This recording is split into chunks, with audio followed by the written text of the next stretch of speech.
Welcome to Shikshaism. Today, our topic of discussion is periodic classification of elements. We know that we are surrounded by a lot of different type of things, and all those things are made up of a tiny particle called elements. यहाँ पर हम elements की बात करें तो previous standard में 9th standard में आप एलिमेंट कंपाउंड और मिक्सचर के बारे में बहुत सारा डिस्कशन करके आए हो. At present according to our record 118 elements are known elements. 118 known element है, और आज हम भी बात कर रहे हैं कुछ और नए एलिमेंट्स डिस्कवर हो रहे होंगे. लेकिन according to our information given in our textbook, at present 118 elements are known. Out of this 118 element, known elements, 94 are naturally occurring. Then बाकी के elements जो है वो synthesize किए गए हैं laboratory में. अब ये सारे elements की individual study करना, उनको अलग से separately discuss करना, study करना, एक time consuming process हो सकता है और expensive process हो सकता है. और इसीलिए इनको एक proper way में, depending upon their similarities and dissimilarities, proper way में क्लासिफाई करना नेसेसरी है. और ये चैप्टर में हम यही देखने वाले अ जर्नी ऑफ क्लासिफिकेशन, कैसे नोन एलिमेंट्स को क्लासिफाई किया गया depending upon their similarities and dissimilarities. कौन कौन से साइंटिस्ट ने इसमें कंट्रीब्यूट किया है, क्या उनका कंट्रीब्यूशन है towards the classification of elements, उनके क्लासिफिकेशन के बेसिस क्या थे, ये क्लासिफिकेशन जो थे उनके अंदर क्या ड्रॉबैक्स थे, क्या उनके व्यू पॉइंट्स थे, ये हम डिस्कस करेंगे in the journey of classification of elements. Large number of elements को स्टडी के लिए सिंप्लीफाई करना जरूरी है, उनको स्टडी को सिंपल बनाने के लिए उनको क्लासिफाई करना जरूरी है. जैसा कि घरों में हम जानते हैं, हम कुछ चीजें जो है वो सर्टेन पोजीशन पर रखते हैं. जैसे अगर हमारे पास सोप है तो सोप को एक अलग जगह से हमने कलेक्ट करके रखा हुआ है, शुगर को अलग रखते हैं, टी को अलग रखते हैं. सोप में बेथिंग सोप होगा, वॉशिंग सोप होगा, उनका एक अलग स्टैकिंग होगा. तो हम यहाँ पर कुछ चीजों को उनकी सिमिलरिटीज और डिससिमिलरिटीज के बेसिस पर प्रॉपर वे में स्टैक करके रख रहे हैं. इसको क्लासिफिकेशन कहते हैं. Classification is necessary everyone. तो एलिमेंट्स को प्रॉपरली और बेहतर स्टडी करने के लिए भी क्लासिफिकेशन की उतनी ही रिक्वायरमेंट है. हम जर्नी जो शुरुआत करने वाले क्लासिफिकेशन की, वो स्टार्ट होने वाली है डॉबरनियर ट्रायड से. बहुत से अर्ली अटेम्प्ट्स हो चुके थे क्लासिफिकेशन के लिए, एलिमेंट्स को क्लासिफाई करने में, लेकिन जो वैलिएंट सबसे पहला लोगों का ध्यान खींचने वाला जो एफर्ट था वाज गिवन बाय डॉबरनियर. डॉबरनियर नाम के साइंटिस्ट ने ट्रायड्स के फॉर्म में एलिमेंट्स को क्लासिफाई किया था. John Dobereiner. See, in the year 1817 John Wolfgang Dobereiner, a German chemist, tried to arrange the elements according to the similarities in their properties, into the group. He identified some groups having 3 elements each, and they called it as triads. ये groups को triads का नाम दिया गया, triads. और 3 element के ये जो ग्रुप थे उनमें सबसे पहले क्लासिफिकेशन किया गया. सबसे पहली जो ट्रायड थी वो थी लिथियम, सोडियम और पोटेशियम की ट्रायड, LiNAK. इन डॉबरनियर ट्रायड उसने ये 3 एलिमेंट की सिमिलरिटी के बेसिस पर उसको क्लासिफाई किया एक ही ग्रुप के अंदर, जिसमें लिथियम का एटॉमिक मास उसने मेजर किया, उसने देखा, ऑब्जर्व किया कि उसका एटॉमिक मास 7 था. पोटेशियम का एटॉमिक मास था 39. If you take the average of these two masses, 7 plus 39, and then it is divided by 2 for the average, it's 46 divided by 2, that means 23. और उसने ये ऑब्जर्व किया कि ये जो एटॉमिक मास है वो सोडियम का एटॉमिक मास है 23. तो उसने देखा कि उसने जो 3 एलिमेंट का क्लासिफिकेशन किया था इन अ ट्रायड फॉर्म, जिनको डॉबरनियर ट्रायड्स कहते हैं, 3 elements having similarities in their property, lithium, sodium, potassium की प्रॉपर्टीज उसने स्टडी करी और देखा कि एलिमेंट्स जो है वो सिमिलरिटी शो करते हैं इन देयर प्रॉपर्टीज. इनको 3 एलिमेंट का ग्रुप बनाया, lithium, sodium, potassium, chlorine, bromine, iodine की एक ट्रायड बनाई. और उसने ये देखा, ये ऑब्जर्व किया कि जो फर्स्ट और थर्ड एलिमेंट का एटॉमिक मास था उसकी एवरेज उसके मिडल एलिमेंट के एटॉमिक मास जितनी ही थी. And this form is called law of triads. क्या कहते हैं इसको? Law of triad, given by Daubernier. So सबसे पहला जो एफर्ट था towards the classification of element was given by Daubernier, a German chemist. 3 elements के जो ट्रायड्स उन्होंने बनाए थे। ये ट्रायड्स जो है इनको डॉबरनियर ट्रायड्स कहते हैं। Lithium sodium potassium is the first triad, calcium strontium barium constitute the second triad of Dobbernier, and chlorine bromine and iodine constitute the third triad of Dobbernier। ये तीन जो है वो डॉबरनियर ट्रायड्स है। यहां पर एक टेबल दिया है जिसमें मेंशन किया है कि ग्रुप ए, ग्रुप बी और ग्रुप सी के तीन तीन एलिमेंट्स है। ये तीन एलिमेंट में से कौन से एलिमेंट्स जो है वो डॉबरनियर ट्रायड्स फॉर्म करते हैं। अब देख सकते हो कि ग्रुप ए जो है it fails to form a Dobereiner triad, क्योंकि डॉबरनियर ट्रायड में मैंने मेंशन किया था कि फर्स्ट और लास्ट एलिमेंट का जो एटॉमिक मास है उसकी आप एवरेज लोगे, then this average is equal to the atomic mass of the middle element, which is not possible in case of nitrogen, phosphorus and arsenic. So it has not been considered as a Dobbernier triad। ये Dobbernier triad नहीं है। लेकिन जो calcium strontium barium है group B और group C, chlorine bromine और iodine, ये जो है वो डॉबरनियर ट्रायड्स कंस्टिट्यूट करते हैं। इनके प्रॉपर्टीज भी सेम है, केमिकल प्रॉपर्टीज, और इनके जो एटॉमिक मासेस की एवरेज निकालो जाए, फर्स्ट और थर्ड एलिमेंट के एटॉमिक मास की average, it is equal to the average, sorry it is equal to the atomic mass of the middle element. अब क्लोरीन ब्रोमीन और आयोडीन में भी ये देख सकते हो कि अगर ये दोनों एलिमेंट के एटॉमिक मास को मैं ऐड कर दूं क्लोरीन और आयोडीन के, तो उसका एवरेज निकालोगे then it is equal to the atomic mass of bromine. तो ये तरीके से डॉबरनियर ने जो सबसे पहला क्लासिफिकेशन दिया which is called Dobereiner triads classification, ये ट्रायड रूल था जहां पर तीन तीन एलिमेंट के ग्रुप बनाए गए। ये तीन एलिमेंट के ग्रुप को बनाने के लिए सिमिलरिटीज इन केमिकल प्रॉपर्टीज ऑब्जर्व की गई, लेकिन ये सिमिलरिटीज के बाद उसने ये देखा कि उसने जो ट्रायड्स का फॉर्मेशन किया है in form of lithium sodium potassium calcium strontium barium chlorine bromine and iodine, इनमें जो फर्स्ट और थर्ड एलिमेंट की एटॉमिक मास जो था उसका एवरेज जो है वो मिडल एलिमेंट के एटॉमिक मास जितना ही था। तो ये तरीके से डॉबरनियर ट्रायड्स का फॉर्मेशन हुआ है। लेकिन डॉबरनियर ट्रायड्स जो है वो फेल हो गई जब कुछ नए एलिमेंट्स ढूंढे गए। जैसे कि अगर मैं क्लोरीन ब्रोमीन और आयोडीन के अंदर एक और एलिमेंट फ्लोरीन ऐड कर दूं जो आप जानते हो कि हैलोजन है, या नए element lithium sodium potassium rubidium जो same properties chemical properties show करते हैं, तो उनमें जो ट्रायड रूल्स है it fails to explain the entry of the another elements. तो जो नए एलिमेंट फाइंड होते गए वो नए एलिमेंट जो है वो ट्रायड्स में एडजस्ट नहीं हो पाए, and that's why it is considered as a limitation of a Dobereiner triads rule. Dobereiner triads rule जो है उसके लिमिटेशन से एक और नया क्लासिफिकेशन डेवलपमेंट हुई या effort in the classification develop हुआ, which is called Newlands octet rule. What it is? It's called Newland's octave rule. See, the atoms of Dobbernier encourage the other chemists to correlate the properties of elements with their atomic masses. Dobbernier का जो classification था वो fail हो गया। As I mention के नए नए elements find होते गए और ट्रायड्स में सेट नहीं हुए। लेकिन डॉबरनियर ने बहुत से साइंटिस्ट को इंस्पायर किया।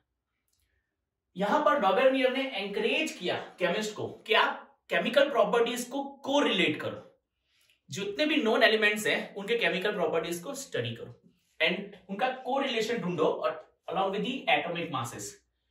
एटॉमिक मासेस वो टाइम पर नोन थे। Atomic mass, you know that atomic mass is a mass constituted by the atom और प्रेजेंट इन एन एटम। और कोई भी एटम का जो एटॉमिक मास है वो उसके अंदर प्रेजेंट प्रोटॉन्स और न्यूट्रॉन्स की वजह से होता है। डॉबरनियर की जो स्टडी थी उसकी वजह से बहुत सारे जो साइंटिस्ट थे वो एनकरेज हुए, और उनमें से एक साइंटिस्ट थे जो था न्यूलैंड। इन्होंने केमिकल प्रॉपर्टीज ऑफ एलिमेंट्स को कोरिलेट किया with atomic masses. John Newland, an English scientist, arrange the known elements in the order of increasing atomic masses.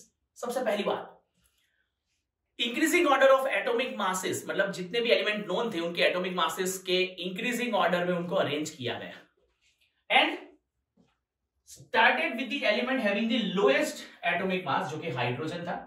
He ended to the thorium, which was the 56th element known at the time. वो time पर जो non 56th element थे, total 56, hydrogen से लेके वो thorium तक पहुंच गए। ये एलिमेंट्स को increasing order of atomic mass में अरेंज कर दिया। ये अरेंजमेंट के दौरान उसने एक चीज नोटिस करी। क्या नोटिस की? He found that every 8th element has a property similar to that of the first element. ये जो अरेंजमेंट थी increasing order of atomic masses की, धीरे धीरे एलिमेंट्स को increasing order of atomic mass में अरेंज किया गया। इसने ऑब्जर्व किया कि 7 एलिमेंट को इंक्रीजिंग ऑर्डर में अरेंज करने के बाद जो 8th एलिमेंट होता है वो 8th एलिमेंट सिमिलरिटी शो करता है with the properties of the first element, और इसीलिए न्यूलैंड ने वो एलिमेंट को 8th पोजीशन पर ना रखते हुए फर्स्ट एलिमेंट के नीचे रखा। फर्स्ट एलिमेंट के नीचे वो 8th एलिमेंट को पोजीशन किया गया। सो इंक्रीजिंग ऑर्डर में कितने एलिमेंट्स अरेंज हुए? 7। हर 7वें एलिमेंट के बाद जो 8वां एलिमेंट था वो सिमिलरिटी शो करता था विद द फर्स्ट एलिमेंट, जो 9th एलिमेंट था वो सिमिलरिटी शो करता था विद द सेकंड एलिमेंट। तो ये तरीके से वो टाइम पर नोन 56 एलिमेंट्स को उसने क्लासिफाई किया। He compared this with the octave found in the music. अब जानते हो म्यूजिक क्या ऑक्टेव जानते हो? इट्स सा, रे, गा, मा, पा, धा, नी, and again what happens? Sa. So he arranged sa, re, ga, ma, pa, dha, ni, and when again sa reoccurs, he arranged sa below the sa. That means कि एलिमेंट्स जो रिपीट हुए हैं, जिनकी केमिकल प्रॉपर्टीज जो है repeat हो रही थी, उसको हर 7वें एलिमेंट के बाद जो 8वें नंबर पर ना अरेंज करते हुए फर्स्ट एलिमेंट के नीचे अरेंज किया गया। It's a Newlands law of Octave.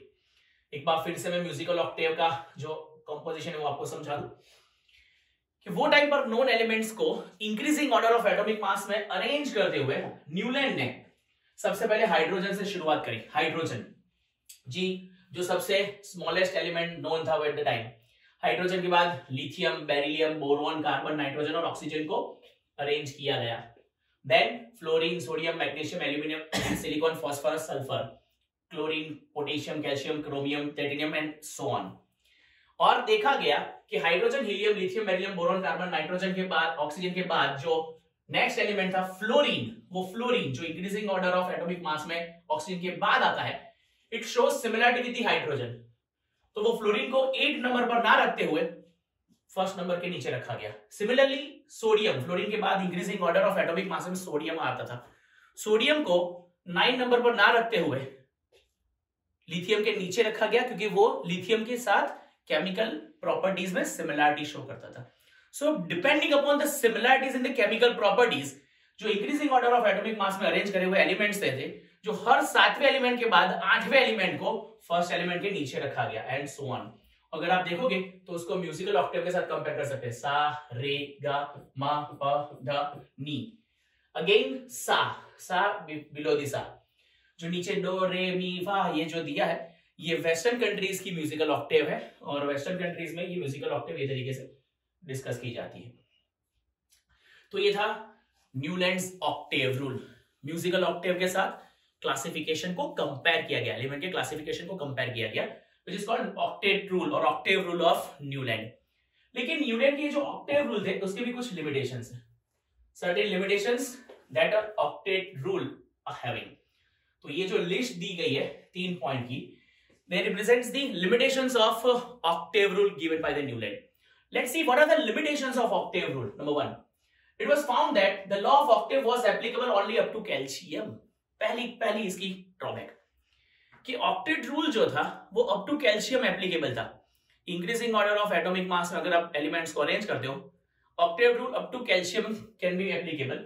After calcium जो every 8th element होता था, it does not possess properties similar to that of the first element.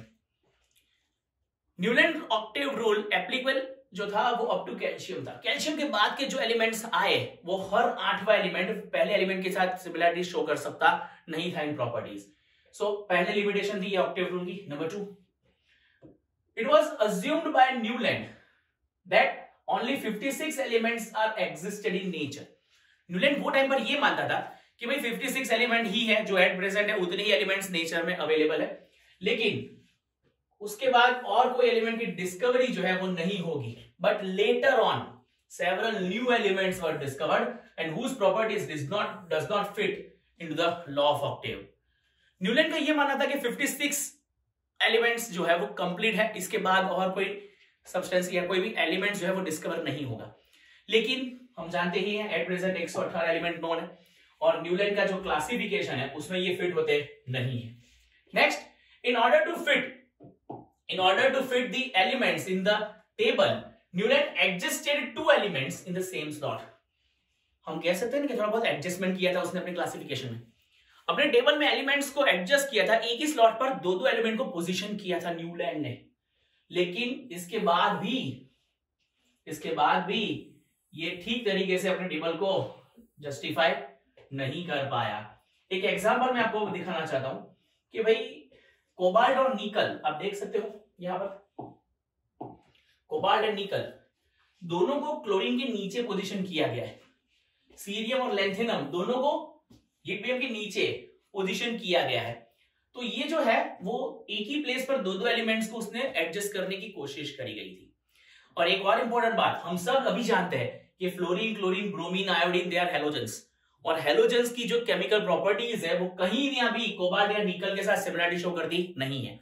या हम ये कह सकते हैं कि कोबाल्ट और निकल जो है वो ज्यादातर आयन के साथ केमिकल प्रॉपर्टीज में सिमिलरिटी शो करते हैं।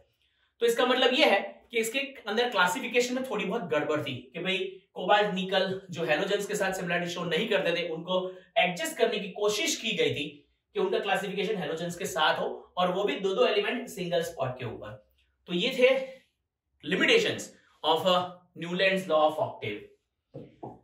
ये था अर्ली क्लासिफिकेशन, और अर्ली क्लासिफिकेशन के बाद जो डॉबर्नियर ट्रायड और न्यूलैंड ऑक्टेव के जो हमने ड्रॉबैक्स देखे वो यहां पर हमने कंप्लीट कर दिए। ये दोनों ही क्लासिफिकेशन जो थे वो अर्ली स्टेज के एफर्ट्स थे, लेकिन इन्होंने बहुत सारा सपोर्ट किया for the new version of classification. इसके बाद जो साइंटिस्ट है उनमें मेंडेलीव का नाम सबसे बड़ा है। मेंडेलीव के साथ साथ एक और नाम है लोथर मेयर, लेकिन लोथर मेयर को कोई जानता नहीं है इन हिस्ट्री ऑफ क्लासिफिकेशन, बहुत कम उसके बारे में डिस्कशन किया गया है। लेकिन लोथर मेयर और मेंडेलीव दोनों का क्लासिफिकेशन ऑलमोस्ट सेम था।